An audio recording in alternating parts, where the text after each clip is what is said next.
जमात इस्लामी का सेनेटर था मुश्ताक, जो अवाम की नुमाइंदगी कर रहा था कि आप ऐसे जालिमाना टैक्स लगा रहे हैं तो आज खाने को नहीं है। आज पहले वार्निंग कर रहा हूँ कि ये नया साल जो आ रहा है ये कहत लेकर आ रहा है। अगर पाकिस्तान से हम पनाह मांगते हैं, हमने पाकिस्तान बनाया था अपने बच्चों की बका के लिए। हम ये यकीन करें नया साल जो आ रहा है आपके लिए कहत बन कर आ रहा है। हमारे हुक्मरान और हमारे नुमाइंदों ने हमारी नुमाइंदगी न की।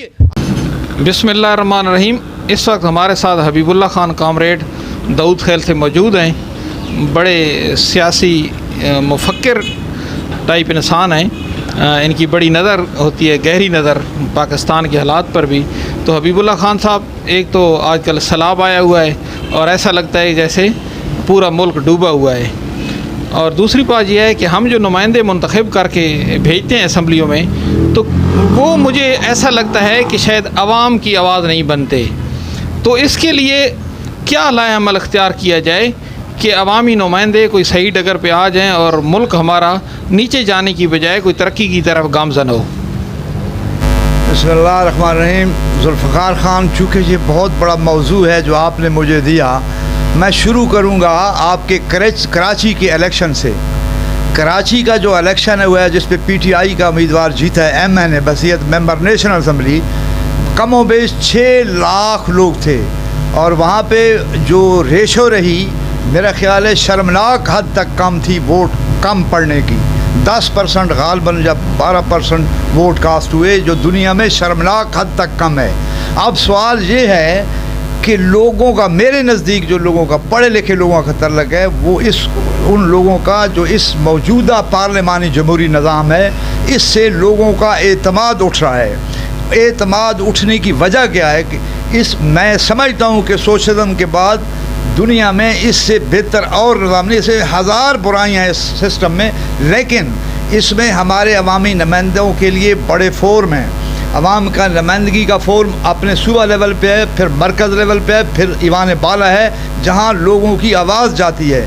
लेकिन बदकिस्मती हमारी क्या है कि हम पार्टियों के आलाकार बन गए हैं। हमारे पास कोई प्रोग्राम नहीं है, हम देखते कुछ नहीं हैं। हमारा नुमाइंदा जो जाता है उसकी कुछ ज़िम्मेदारियां हमने देनी होती हैं कि आपने असम्बली में जाके हमारे बच्चों और हमारे मुस्तकबिल के लिए लड़ना है। आपने रियासत की वफ़ादारी से ज़्यादा वफ़ादारी हमारी करनी है। कितनी बदकिस्मती की बात है कि आज जो मुल्क के हालात हैं, जो आपके सैलाबी सूरत हाल है, सिर्फ एक जमात इस्लामी का सेनेटर था मुश्ताक, जो अवाम की नुमाइंदगी कर रहा था कि आप ऐसे जालिमाना टैक्स लगा रहे हैं। तो क्यों नहीं जो है ना, ये अवाम को तो आप जिंदा दरगोर कर रहे हैं। तो यही अवामल और फैक्टर हैं कि लोग इस निज़ाम से उकता चुका है और उकताता जा रहा है। अगर यही हालात रहे तो यहाँ भी रेशो, यकीन करें, लोग इलेक्शन में जाएंगे भी नहीं। वो तो कहते हैं जी टैक्स अगर ना लगाया जाए तो फिर जो है ना, इसका सवाल एक सादा सवाल है।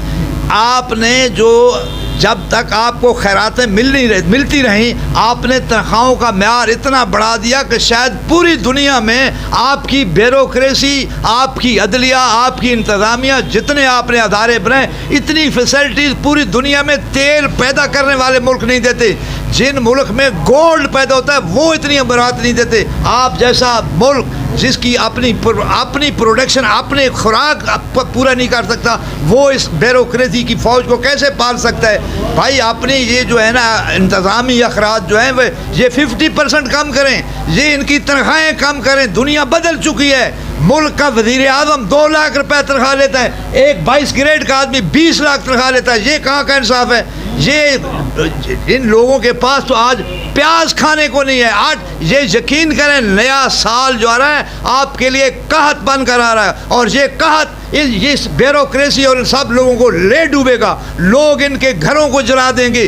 आप गौर करें कि इस वक्त जो हालात हैं मुल्क के, अगर हमारी ब्यूरोक्रेसी ने इस पर डीपली ना सोचा, हमारे जो मुंतखब नुमाइंदे हैं, इन हरामजादों ने अवाम की हक़ नुमाइंदगी अदा न किया, तारीख इनको कभी माफ़ नहीं करेगी। ये बांग्लादेश जो बने, बांग्लादेश भी इन्हीं यही फैक्टर था, इन हरामजादों की तरफ से बचाई हुई बारूदी सुर्खियाँ थी जिन्होंने जो है ना बांग्लादेश बनाया। आज पाकिस्तान एक अजीब इम्तिहान में खड़ा, और ये बड़ा सख्त इम्तिहान है। मैं पहले वार्निंग कर रहा हूँ कि ये नया साल जो आ रहा है ये कहत लेकर आ रहा है। अगर हमारे हुक्मरान और हमारे नुमाइंदों ने हमारी नुमाइंदगी न की अपनी अपनी पार्लियामेंट में, सूबाई असम्बली में, कौमी असम्बली में, सेनेट में, हमारे नुमाइंदों ने अवाम की नुमाइंदगी न की और रियासत के जो ब्यूरोक्रेसी है अवाम पर इसी तरह बम गिराए, तो वो वक़्त दूर नहीं जब लोग बगावत कर लें। हमें ऐसा पाकिस्तान नहीं चाहिए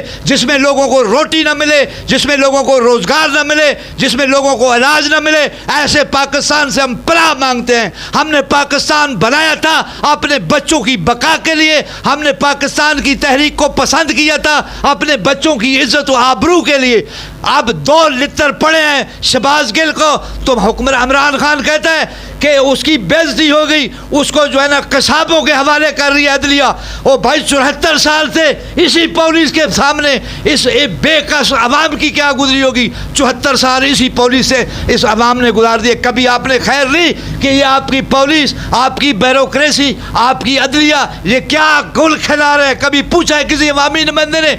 ये हमारी गलती है, हमारे पढ़े लिखे तबके की जहालत है कि वो अपने नुमाइंदों को अपनी हक़ नुमाइंदगी अदा करने के लिए कुछ कहते नहीं। आप जैसे लोगों को अपने नुमाइंदों का गिरबान पकड़ना होगा, उनका घराव करना होगा कि आप हमारे नुमाइंदे थे, हमारे मफादात की आपने जंग लड़नी थी, आपने 5 साल गुजारे, हमारा क्या हक़ नुमाइंदगी अदा किया? ये क्या इस्टेब्लिशमेंट से तो नहीं डरते हमारे नुमाइंदे? भाई हमारी इस्टेब्लिशमेंट हमारी है, फ़ौज मेरी है, मेरी ज़रूरत है, लेकिन मैं फ़ौज को भी उस हद तक अब पालने के लिए तैयार हूँ कि मैं पलूँ, मेरे बच्चों को भी रिज़्क़ मिले। अगर फ़ौज को रिज़्क़ मिले तो मेरे बच्चों को भी रिज़्क़ मिलना चाहिए। मेरे बच्चे दाल चपाती मांगते हैं, मेरे बच्चे आपसे हलवा पूड़ी नहीं मांगते। फ़ौजी तो हलवा पूड़ी खाते हैं, मेरे बच्चों को कम अज़ कम दाल चपाती दो। अगर आप दाल चपाती भी इनसे छीनेंगे तो इनको किसी चीज़ की, न इनको दफ़ा की ज़रूरत होगी और किसी चीज़ की ज़रूरत ये महसूस भी नहीं करेंगे। ये बगावत ऐसी होगी, सब कुछ ले डूबेगी। यही आपके पास 4-6 महीने हैं, आप इस ऐसी मनसूबाबंदी करें, आपके नुमाइंदे, आप ब्यूरोक्रेसी कि इस साल जो आने वाला है लोगों को काश से बचाया जाए। आज मैं सुन रहा हूँ कि कम अज़ कम प्याज 300 रुपये पे किलो चला गया है, तो आटा लोगों को नहीं। मैं गारंटी से कह रहा हूँ कि आज नया साल जो आ रहा है वो कहत का है, और हमारे नुमाइंदों ने, हमारे पढ़े लिखे लोगों ने अगर कोई काम न किया, लोगों की हक़ नुमाइंदगी अदा न किया, तो इस मुल्क का मुझे ये नाकाम रियासत नज़र आती है। नाकाम रियासत कैसे कहते हैं कि इस निज़ाम में पढ़े लिखा तबका था कराची का और 10% वोट कास्ट हुआ है। ये शर्मनाक हद तक कम है। इन सियासी पार्टियों को शर्म आना चाहिए, इन ब्यूरोक्रेसी के लोगों को शर्म आना चाहिए कि ये इतना कम वोट पड़ा है। आप पे एतमाद नहीं रहा लोगों का एतमाद आपसे टूट चुका है, लिहाजा आपको कुछ करना होगा। यही 4 महीने आपके पास, 6 महीने आप कुछ कर लें, मनसूबाबंदी बना लें। नया साल जो है ना आपके लिए नेक नहीं है।